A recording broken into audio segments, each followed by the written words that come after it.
Selamat datang di The Counter Press yang bakal membahas isu sepak bola terkini lewat opini dan counter opini. Pada episode kali ini kami akan membahas dari turnamen tertua di dunia, Piala FA. Sementara Arsenal berhadapan lagi dengan Liverpool. Siapa bakal lolos? Piala Asia dan Piala Afrika digelar di tengah musim. Apakah ini mengganggu liga-liga Eropa? Bahas Piala Asia nggak lengkap kalau nggak bahas Timnas Indonesia. Seperti apa sih persiapan Timnas sejauh ini?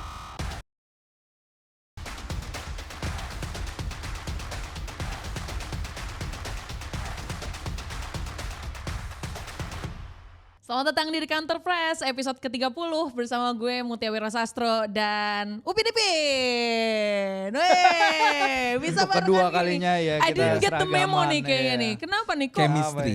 Oh gitu. Chemistry. Kalau nggak Sekian barengan berarti episode. nggak ada chemistry-nya. Enggak. Pengen banget diajak. Iya. Sorry Mut. Firza Idris, Aldi Wawazir. Di episode ke-30 ini kita akan membahas di minggu ini sebenarnya nggak ada Liga Inggris ya, akan libur ada. dulu. Cuma kita akan dihadirkan dengan beberapa pertandingan FA Cup yang juga seru-seru. Nah sebelum itu kita juga akan membahas FA Cup sebagai liga, salah satu liga tertua di Inggris. Seberapa penting sih ini untuk klub-klub Inggris sebenarnya guys, FA Cup sendiri? Ya digadang-gadang sebagai itu tadi ya the oldest competition in the world, memang benar. Dan juga ini giant killing biasanya yang kita sering nantikan di Piala FA, giant killing karena semua tim di piramida sepak bola Inggris bisa main. Bukan hanya terbatas di Football League dan langsung ada beberapa laga besar. Dengan Liga Inggris yang baru nanti lagi jalan, sekarang kita lihat dulu nih Piala FA nih, seru banget. Turnamen barunya NBA katanya juga terinspirasi dari Piala FA. Ini bisa dijelasin dikit gak sih apa sih Gue kesamaannya? gak tau, gue juga gak tau kalau Iya. soal NBA ini. Formatnya ya? Iya kayaknya mungkin formatnya ya. Tapi kalau kita lihat dengan Piala FA yang udah ada sekarang, dengan sejarahnya, dengan kesempatan untuk tim-tim kecil, tim-tim lapis kedua, tim-tim dari kasta ketiga, keempat bahkan mengalahkan tim-tim Premier League. Sebenarnya itu sih yang paling NBA kan ditunggu cuma dari 18. Piala FA. Iya, Ya, nah kalau sekarang yang barunya kan ada in-season turnamen kan. Jadi ada turnamen dalam turnamen sebenarnya gitu. Ada pialanya di dalam yang emang piala championship gitu ya. Kalau ini berarti jatuhnya tuh kayak ada replay lagi ya Zi, apa leg keduanya ibarat kata. Atau gimana sih? Bi? Cuman ya kalau mau disamain ya jumlah pesertanya Jumlah udah pesertanya udah jauh beda banget. banget Oke. gitu. Cuman mungkin sistemnya mau dicoba mungkin. Cuman kalau secara jumlah pesertanya juga udah beda banget kan. Betul. Balik lagi ke FA Cup ini kan balik lagi ini apakah sebuah piala yang consider as prioritas bagi sebuah klub atau enggak gitu. Cuman kita memandang FA Cup ini tergantung apa dulu klubnya. Kalau klub-klub seperti tim-tim papan besar, papan atas kayak Arsenal, City, Liverpool, MU, Chelsea itu tentu tidak se-urgent tim-tim kayak Bournemouth, Tapi Wrexham. gue bilang masih loh. Mau lihat bagaimana beberapa kali FA Cup terakhir kan maksudnya di Wembley yang ngasih langsung Ya. Si Prince siapa? Gini, maksud gue gini. dan lain-lain. 2016 sama 2018 saat Chelsea juara waktu sama Van Hal terus Ya. MU juara sama MU Van juara Hal, yang Palace, Chelsea Crystal juara sama Palace, Conte, musim depannya dia pecat juga. Jadi bukan Iya. sebuah prioritas bahwa lu juara FA berarti tim Enggak ini mungkin prioritas tapi bukan jaminan kalau lu tim besar akan aman berikutnya ke makanya depannya. beda sama klub kayak Bournemouth Iya. yang begitu 2017 mereka kalah sama Everton di Goodison Park itu dianggap sebagai salah satu momen terbaik sepanjang masanya Bournemouth. sejarah. Nah makanya bahwa momen jadi FA Cup ini adalah momen gitu buat gue momen. Dan kita harus tahu juga kalau jatah away seat di stadion di cup sama di liga itu beda. Kalau cup contohnya FA Cup atau League Cup itu jatah away seat di stadion itu tuh Ya. lebih banyak. Karena mengakomodir bahwa tim-tim dari kelas-kelas terbawah-bawah itu mereka misalnya ke Old Bisa, Trafford, ke Emirates buat ngerasain bahwa Menikmati ini loh, pertandingan ya, menikmati menghadapi lawan tim-tim lawan-lawan besar. terbesar. Dan FA Cup sendiri kalau soal ya ini adalah kompetisi tertua di dunia, udah nggak relate lagi sih karena ya udah terus kenapa kalau tertua juga gitu. Jadi udah gua sih updated masih atau ya, gimana? kalau sejarahnya ya karena mungkin gue juga suka sejarah. Gue lihat bagaimana pertandingan-pertandingan yang dulu-dulu di sama tuh memperebutkan trofi yang sama, memperebutkan kompetisi yang sama. I think value-nya buat orang Inggris kali ya buat Tetap orang Inggris historical makanya. di sana historicalnya makanya makin mendunianya Oke. Premier League, makin mendunianya sepak bola Inggris. Mungkin nggak banyak yang lihat dengan kacamata sama, tapi Aldi pernah ditinggal di sana, gue juga pasti kita juga ngerti value-nya itu bagi orang lokal. Makanya dan kalau sekarang pun nih kita berapa ronde berapa sih ini udah ketemu Arsenal Liverpool gitu.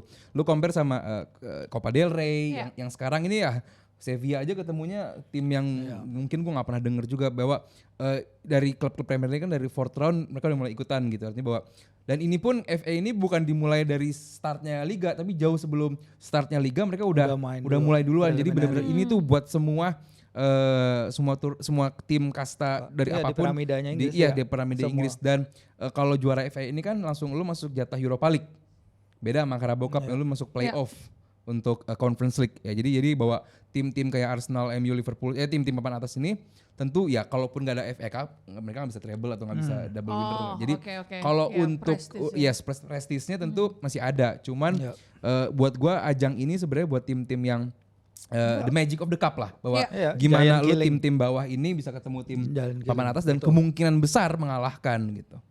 Singkat aja, ada format yang juga menarik dan mungkin liga-liga juga liga-liga lainnya nggak pakai, bahwa kalau hasilnya imbang, instead of perpanjangan waktu akan ada replay atau leg kedua di lain hari. Itu efektif nggak guys menurut kalian, Pak? Bikin capek sih pasti. Kan sebenarnya kayak Piala Liga aja sih sekarang. Maksudnya kan itu format udah lama ya. Dari zaman dulu nggak gini. Mungkin itu format efektif untuk tim-tim yang minus ya. Untuk tim-tim yang kecil. Dimana kalau mereka misalnya Second tandang chance ke Old Trafford. Atau Abis itu mereka tandang ke Old Trafford. Away fansnya dapat. Terus habis itu mereka akhirnya menjamu Manchester United di kandang mereka sendiri. Yang mungkin cuman kapasitasnya 1.500 orang, itu udah benar-benar story kan, of the cup banget. Iya, buat orang besar, lokal ya, buat kan? Community lokal sana, it's a big deal replay. Ya mungkin FA Cup replay dipertahankan karena menghitung faktor itu juga, Mut. Oke. Dua laga yang akan kita soroti pastinya di pekan ini di babak ketiga Piala FA ada Sunderland versus Newcastle dan Arsenal yang ketemu lagi sama Liverpool di hari Sabtu dan juga hari Minggu. Kalau kita bahas satu persatu deh ya, Sunderland versus Newcastle. Emang rivalan atau gimana sih ini sih? Iya, Newcastle sama Sunderland kotanya cuma beda 30 menit naik kereta, dekat. Dan kalau Newcastle ini pertemuan pertama mereka, TNR Derby pertama dalam 9 tahun dan Newcastle juga dalam rentetan 6 kekalahan derby beruntun lawan Sunderland. Jadi Newcastle boleh kalah lawan Liverpool, boleh kalah yang lain-lain kemarin terusnya dari Champions League nggak apa-apa. Tapi harus menang lawan Sunderland. Pasti menang juga sih. Ini salah satu game yang paling gua minati dan waktu gua kesana tuh gua pengen nonton Newcastle Sunderland. Cuman ya timnya emang lagi jauh banget gitu. Jadi buat gua ini game yang harusnya ditunggu, apalagi sama fans Newcastle ataupun kalau ada fans Black Cats di luar sana. Sunderland juga ada Joe Bellingham di sana. Apakah mungkin akan jadi Jude Bellingham juga kemarin nonton ya. Jude Bellingham nonton dukung Sunderland. Like orang-orang pada bilang, oh dia sudah siap main untuk Sunderland. Ini apakah ada prediksi sih? Lo udah harus menang sih pengennya sebagai fans Newcastle ya. Tapi kalau dari kepercayaan kalau sampai kalah sama Sunderland, iya kalau sampai kalah sama Sunderland itu mungkin udah hasil terburuk dalam rentetan ini ya, walaupun kalah kemarin dibantai Liverpool, dibantai juga lagi bagus-bagus banget juga. Ya 5. Iya. Oke. Sekarang Arsenal versus Liverpool nih ketemu ya kan, dan saya butuh waktu panjang loh. Big match Minggu 23.30 waktu kita maksudnya di Indonesia. Nah, menurut kalian sendiri gimana nih Arsenal dan Liverpool kansnya? Arsenal lagi begini, Liverpool lagi begitu. Iya, Liverpool kemarin baru saja mencatatkan XG terbesar sepanjang sejarah mereka. Lawan siapa? Newcastle. Sepanjang sejarah Premier League. Premier League bahkan bukan sepanjang sejarah. Dari 92 berarti ya. ke-20 ya. 7,23. Iya, dan mencetak 4 gol. Artinya apa? Mereka menciptakan peluang banyak, sayang finishing akhir efektif. Efektif. Mereka menciptakan peluang kayak waktu lawan Arsenal juga, waktu lawan MU juga 34 shot ke gawang. Artinya bahwa mereka bukan tim yang kaget atau tim yang kesulitan menciptakan peluang. Ya, mungkin Arsenal bisa memanfaatkan kandang dan bisa memanfaatkan Liverpool. Absennya mau salah? Absennya ya jelas. Ya kan? Berarti Endo juga ya? Wataru Endo ya? Endo juga. Salah udah pasti baru main minggu emangnya. setelahnya? Enggak, udah ini udah pertandingan kemarin itu lawan Newcastle udah pertandingan terakhir. Oke. Harusnya Arsenal menang. Oke. Heavy metal football is back untuk Liverpool. Is it going to be a threat? Karena mereka datang sekarang dengan kondisi penyerang yang jauh lebih bagus ketimbang beberapa minggu sebelumnya. Misalnya Jota udah balik fit. Darwin walaupun hanya menjadi Darwin, tapi dia kemampuan dia untuk stretch pertahanan itu penting banget. Dan Cody Gakpo, midfield. Iya, TA digeser sudah cukup midfield. Ya, walaupun kemarin, walaupun kemarin juga dia masih kelihatan lah perlu adjustment lagi karena kita akan lihat betapa besar pertandingan ini tanpa salah karena Liverpool itu dalam 10 pertandingan di mana Salah nggak main sejak dia datang pada 2017-2018 tuh nggak pernah kalah. Tapi nggak masalah sih buat gue Liverpool tanpa salah sebenarnya. Gue inget di turnamen tahun lalu juga waktu main di Emirates juga kalahnya sama Jota sama Firmino kan golnya. Bahwa dari sisi kiri Arsenal waktu itu dihantam. Jadi buat gue Jurgen Klopp dan Liverpool punya cara yang luar biasa bagus untuk mengutilize absennya Mo Salah. Akan seserius itu nggak Arsenal nanti Harus. melewati Liverpool juga walaupun serius. FA Cup gitu. Liverpool serius, Arsenal Liverpool serius. Oke, di second half nanti kita juga akan membahas Piala Asia dan juga Piala Afrika nih. Apakah akan mengganggu ritmenya piala-piala atau liga-liga Eropa tentunya. Kembali lagi di The Counter Press sesaat lagi.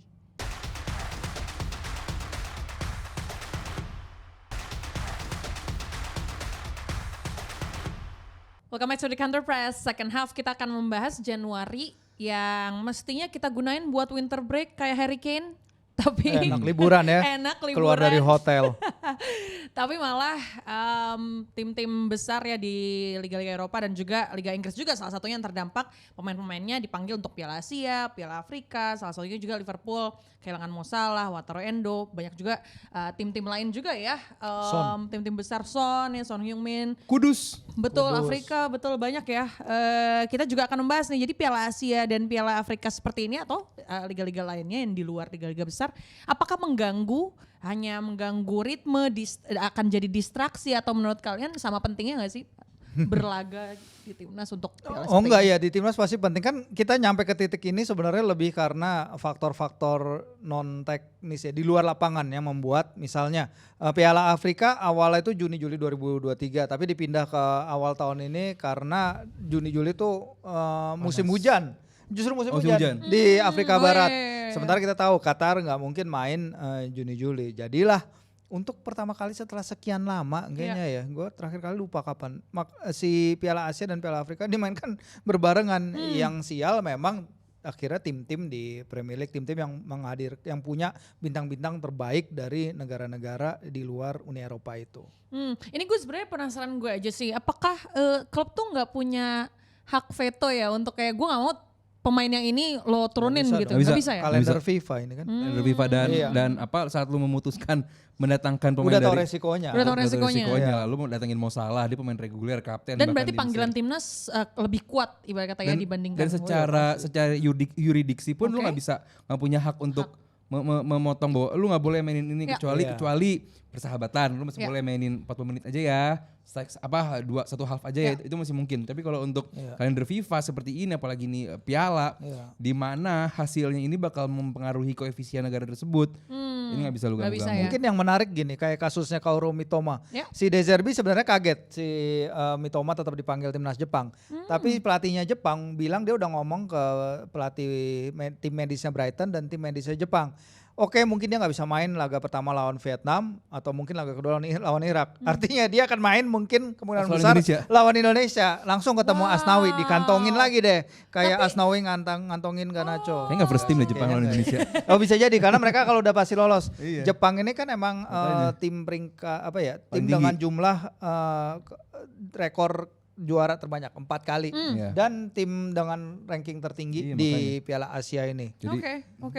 Kalau kayak gitu nggak bisa didelay berarti sih ya, karena kita tahu Mitoma akan main misalnya 3 pekan ke depan anyway gitu. Jadi gue mau dia tetap di Brighton dulu gitu. Nggak bisa. Karena tetap ini harus ikut jadwal. dari awal Training camp kan. Dan kalau dibilang ini mendistraksi, jelas mendistraksi. Cuman apakah klub punya kekuatan untuk menolak? Nggak punya. Oke. Kalau klub yang paling berasa kehilangan di mana aja nih guys? Liverpool jelas ya kan. Ada juga Spurs ya, Son Heung-min, Hwang Hee-chan juga nggak? Iya dong. Hwang Hee-chan juga kan ya pastinya ya. Onana ya, Man United. Dan itu pemain-pemain yang justru bagus dong kalau Onana golin main. semua.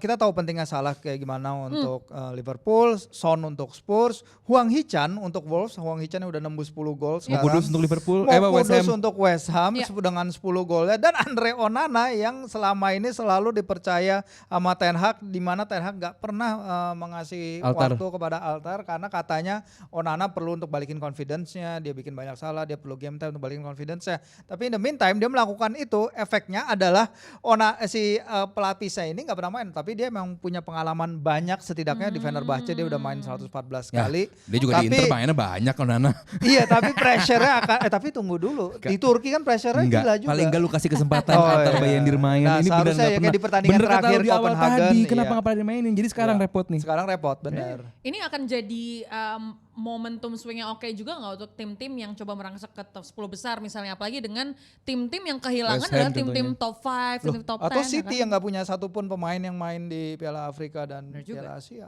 Ya, dan De Bruyne masuk lagi. Dan De Bruyne kembali, Haaland That's right. juga kembali. Kok hanya gitu sih? Iya. Oh, satu lagi kalau soal Onana ya, si Ten Hag ini tahun ini kelihatan banget kalau dia tanpa beberapa personel kunci, permainannya langsung Bagus. berantakan. Oh, berantakan. Masih Enggak, langsung ya ya, kayak wobbly, Lisandro ya, nggak ya, ada, jelas. wobbly. Si Casemiro tahun lalu bagus Iya. banget golin, Iya. nggak ada. Sekarang ancur-ancuran. Dia tergantung ke beberapa individu. Lihat Dan dong. sekarang tanpa Onana. Lihat De Zerbi, tahu nih merch mau cedera langsung dia disiapin udah yang ganti lain, iya, disiapin yang Adingra lain. ya kalau di kanan sekarang. Lihat Eddie Howe, si Dan Burn mau cedera langsung Udah Jack ada. Livermore Udah di ada. kiri. Oh gitu. Kalau ini nggak ada. Smart. Newcastle. MU mah Ten Hag sih lebih Ten Hag. tepatnya. Ini balik lagi ke turnamennya nih, mengesampingkan partisipasi Indonesia. Menurut kalian tahun ini layak ditonton nggak Layak dong, kompetisinya ya? layak dong. Karena Oke. yang Iya. mainnya tuh pemain-pemain yang biasa kita lihat juga gitu loh. Mungkin kalau Piala Asia sebelumnya gue nggak tahu ya Zia. Cuma kalau Iya. sekarang tuh bener-bener kayak anjir ada si pemain-pemain yang luar biasa gitu. Son, Wangi Chan, Iya, dan iya. Afrika juga demikian. Kalau Afrika sih gue emang termasuk yang suka gitu. Karena gue Oke. suka permainan, ya gue lihat turunnya Kamerun, gue lihat Lebih banyak grup nerakanya Mali. juga ya sepertinya ya kan, banyak Yes. negara-negara yang juga cukup jago. Iya, gitu dan ya. kita lihat Maroko juga gimana mereka untuk nanti ke tuan rumah Piala Dunia juga kan. Jadi ya buat gue Afrika dan Asia menarik untuk tonton. Oke, kita juga akan bahas di Injury Time nanti persiapan Indonesia nih di Piala Asia 2023. Jatuh ya kan, ini masih Piala Asia 2023. Jangan kemana-mana, tetap di The Counter Press.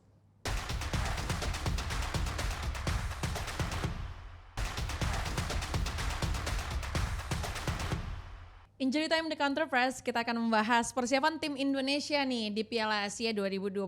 Persiapannya udah sejauh apa nih, Zik? Iya, kemarin mereka tanding kan lawan Libya 2 pertandingan untuk menyimulasikan bagaimana menghadapi tim-tim dari area tersebut, terutama ketika untuk kita menghadapi Irak ya, walaupun kita udah ketemu Irak juga di pertandingan kualifikasi Piala Padahal nggak ada yang Dunia. sama-sama Afrika sih.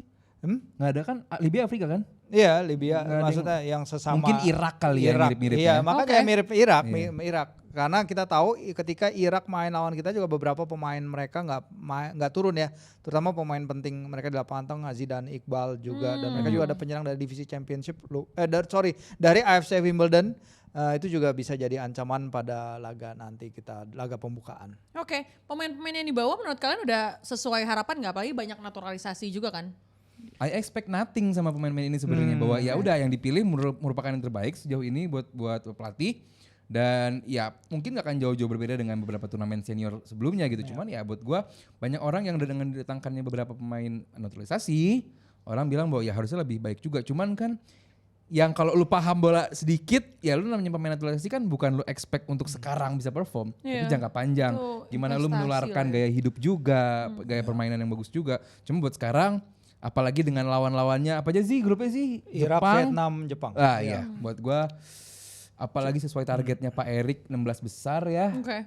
Berat ya buatnya. Iya, kalau secara target 16 besar emang berat. Tapi kalau secara naturalisasi sendiri, ngomong aja susah. Itu 7 pemain naturalisasi plus Elkan Bagot. Oke. Menurut gua naturalisasi itu ada untuk memperbesar pool pemain di timnas ya. Memang kita tahu pool pemain timnas itu nggak sebesar itu, walaupun dibilang kita 200 sekian juta penduduk, tapi kita harus lihat bagaimana perkembangan Elite Pro Academy yang baru berdiri 2018 yang sekarang juga jalannya masih setengah-setengah setelah pandemi, Liga 1 yang dengan aturan 5+1-nya Ya. atau dengan aturan pemain asingnya disamakan dengan AFC sekarang ada kuota lebih untuk pemain asing. Ini kesempatan-kesempatan yang dipunya oleh tim kepelatihan di timnas kan juga tergantung dari ketersediaan bahan baku yang ada di kompetisinya. Bagaimana seorang koki bagus bisa memasak makanan yang enak dan yang bergizi tentunya kalau emang bahan baku yang tersedia ya Bahannya, segitu-segitu resource-nya. aja. Makanya mereka ini boleh datang pemain naturalisasi karena kita ingat pengorbanan juga mereka untuk mempunyai paspor Indonesia misalnya. Mereka tadinya punya paspor Uni Eropa, akhirnya sekarang punya paspor Indonesia, pasti kan ada yang dikorbanin juga. Ya kita harus appreciate mereka juga, tapi dalam saat bersamaan semua yang tadi itu harus dibenahi. Domestik dan juga pembinaan usia muda, coaching juga terutama coaching itu paling penting juga. Buat Piala Asia sekarang kayak belum kelihatan banget tuh. Iya. Ini Investasinya jangka panjang kan. Iya. Ini juga akan menjadi ancaman nggak sih untuk pemain Indonesia sendiri karena spot untuk naturalisasi makin banyak nih gitu kan. Menurut kalian? Pasti jadi ancaman karena mereka punya fisik yang lebih bagus. In a way akan menambah competitiveness nggak justru? Pasti menambah. Cuma kalau lu pemain Indonesianya Indonesianya stay di situ aja, lu nggak mau berkembang, mindset lu tetap bahwa ya udah kita warga lokal, kita harus dapat privilege lebih dong. Nah, kalau sampai mindset lu begitu terus aja dan kedatangan pemain asing ini yang bukan pemain asing ya, naturalisasi yang punya beberapa kelebihan, lu stay di situ ya lu terancam. Iya, gue sih nggak pingin beda-bedain ya, maksudnya yang naturalisasi atau pemain lokal, karena mereka pasti kan ada di sini untuk membela timnas juga. Tapi ya itu tadi, bagaimana mereka nggak bisa berdiri sendiri, begitupun juga pengembangan sepak bola usia muda tuh nggak bisa berdiri sendiri. Semuanya harus terkonsentrasi, harus berbagi bersama untuk mengembangkan sepak bola Indonesia jauh lebih baik. Karena kita tahu perkembangan di Jepang udah begitu jauhnya, Jepang yang bisa mengalahkan Spanyol dan Jerman di Piala Dunia. Vietnam pun bertahan di peringkat 100 besar klasemen. Iya, Asia Tenggara pun kita juga harus bisa lebih baik dari ini, karena kita tahu ketika menang SEA Games pun Thailand itu sebenarnya menurunkan tim-tim yang maksudnya angkatan pemain yang dari bahkan 17 tahun. Yes, U19, U17 bukan U22. Iya. Oke, ini kan kalau dari target pemerintah aja kerasanya agak somber dikit ya, kayak aduh kayaknya nggak bisa deh sampai ke berapa 16 besar. Nah, kalau kalian sendiri target realistisnya at least sampai mana? Jepang, Irak, Vietnam. Bisa 3 poin aja bagus. Sorry itu gue pengen Indonesia masuk final juara, gue pengennya, cuman ya lawannya realistis ya. Iya, ada Jepang sama Vietnam gitu aja. Dan pertama lawan Irak ya. Plus ada Irak. Mungkin poin yang bisa poin paling mungkin dicari ya di Vietnam. Dan lu bisa seri sama Irak, 4 poin juga cukup masih buat lulus. Iya, tergantung dari hasil lawannya juga ya. Cuman 4 poin harusnya bisa didapat. Cuman realistically buat gua 3 poin. Oke, selain itu kan kalau kita bahas persiapan timnas tentunya nggak bisa melepaskan coaching staffs juga, terutama coach STY ini yang juga jadi sorotan karena udah bertahun-tahun kan narasinya adalah trust the process gitu kan, percaya pada proses, kemudian banyak privilege yang didapatkan ya, naturalisasi banyak, training camp ke luar negeri juga rutin gitu, dan coaching staffs dia bisa milih sendiri dan sebagainya. Dengan banyaknya privilege itu jelas demand-nya juga makin tinggi, pressure-nya makin tinggi. Menurut kalian ini jangan-jangan apakah jadi musim terakhirnya ST melihat tenaganya sekarang jadi seperti ini gitu? Gue gak melihat bahwa ini bakal menjadi musim terakhir sih. Gak seletterlock itu juga. Cuman namanya lo pelatih dituntut untuk sukses jelas. Even Pep Guardiola, even Mourinho, siapapun lo sebut. Semua pelatih pasti untuk sukses. Apalagi dalam beberapa historinya nih pelatih Indonesia sekarang kok mendapatkan ini, mendapatkan itu. Walaupun gue gak tahu sejarahnya, mungkin ada yang lain dapat gini juga. Cuman kan Firzi mungkin bisa menjelaskan lebih bagus. Cuman sekarang ini kan bersamaan dengan ternyata kerjasama sama federasi ini, kerjasama sama federasi ini. Emang sekarang federasi atau PSSI Indonesia lebih advance gitu, lebih memandang mikirnya itu lebih global, internasional. Jadi wajar. Cuman sayang kalau misalnya hasil apapun nanti di Piala Asia menjadi variabel penilaian Sintayong, buat gue terlalu sayang. Iya, kita juga harusnya pertama kalinya kita lolos ke Piala Asia lewat jalur kualifikasi setelah 2004, tapi memang Shin harus memberikan beberapa jawaban ya, karena kita lihat di Piala AFF 2020 ketika kita kalah di final lawan Thailand, itu kalahnya besar di leg kedua. Ketika 2022 kalau tidak salah kalah di semifinal lawan Vietnam, penampilannya kita kalah juga 0-2 di Hanoi, itu juga nggak maksimal. Kita kalah lawan 1-5 lawan Irak kemarin juga mainnya nggak terlalu bagus. Sebenarnya kalau ngomongin siapa pergantian pelatih berikutnya, apakah Sintayong cocok dipertahankan atau enggak, kita harus lihat siapa nama ke depannya, siapa yang bisa menggantikan dia. Karena Shin punya CV, Shin punya pengalaman. Oke, kalau misalnya dia udah kalau misalnya dia nggak cocok, siapa yang bisa? Karena kita apakah Indra Safri akan menangani timnas senior dan dengan Mas Bima naik ke U20, apakah disiapkan pelatih berikutnya yang hasil dari kerjasama kita misalnya dengan Jepang, JFA dan juga Jerman, siapa? Itu yang pertanyaan yang besarnya nanti. Jadi ada nama potensi mungkin untuk mengganti seorang Sintayong. Gue apapun terjadi di Piala Asia nanti jangan ganti Sintayong. Oke, that's a wrap for the Counter Press episode 3-0. 3-0 is the name Arsenal of the 3 Liverpool 0. Exactly. Yes. Baru gue bilang gitu loh. Chemistry. Luar biasa, let's Chemistry. go. Bukan hasil Sunderland versus Newcastle 3-0, bukan Arsenal Liverpool, tapi episode 30. We'll see you guys next episode. Bye.